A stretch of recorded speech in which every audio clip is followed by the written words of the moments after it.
Happy Thursday. Thanks for joining us. Now, I can't say this for sure, but it looks like we may have football. Now, the Titans have said they're going to play with no fans in the stand, but at least we're going to be able to watch it on football on television, which is kind of where I watch it anyway. So maybe the SEC will hold on and we'll be able to have SEC football, Big 12 football, and ACC football. But if you love football as much as I do, you'll know there's one part of the game that drives everybody crazy, and that is turnovers. Anytime a running back fumbles the ball, anytime a quarterback throws an interception, any kind of turnover, and it drives coaches crazy. It drives the announcers crazy. It drives fans crazy because we had the ball and we dropped it. Now the other team has the ball.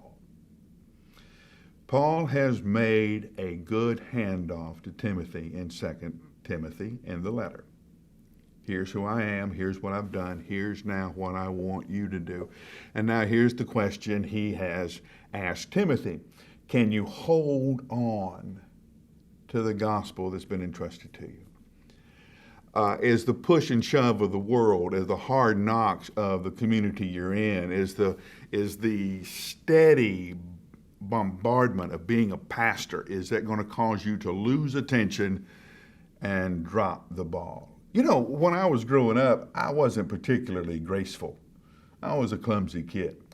And one of the reasons I was clumsy is I tried to do too many things at the same time. I wouldn't give my body time to finish one task where I tried to move on to the second task. And that means sometimes I'd be standing perfectly still and drop what I was holding. I started thinking about something else.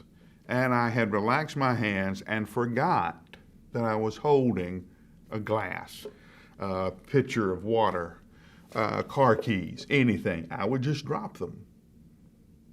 Paying attention to something else.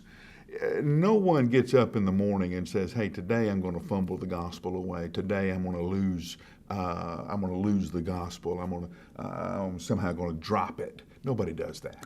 You just get thinking about something else. You let the world start pushing your agenda. You're always behind. You're always trying to catch up. Somebody needs something, on the list goes. And you quit thinking about the most important thing in your life, and that's your relationship with Jesus Christ, and you drop the gospel. Not because you wanted to drop it, but because you just got to be thinking about something else.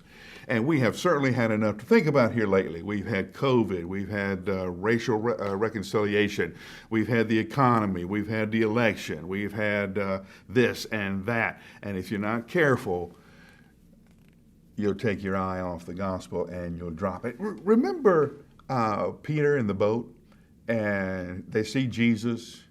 And Jesus says, hey, don't worry, guys, it's me. And Peter, big, bad, bold, brave Peter says, if it's really you, then command me to walk to you. And then Peter hears the thing that he never wanted to hear, and that's Jesus saying, come on. Now, let's give Pete all the credit due to him. Yes, he sank. Know that. But for a couple of steps, he was walking on water. For a handful of feet, he was walking on water. Now, notice what the Bible story says. It says he saw the wind and he saw the waves. You can't see the wind. You can see the waves being whipped up, but you can't see the wind. Now, if you get that scared, you can see the wind. Peter started looking at all the reasons he should not be walking on water. He took his eyes off of Jesus and he sank. Here's the thing.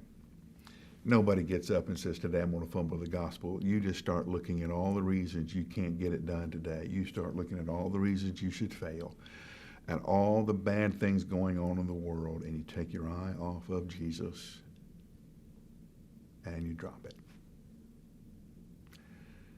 So, how do you fix that? You get your eyes back on Jesus.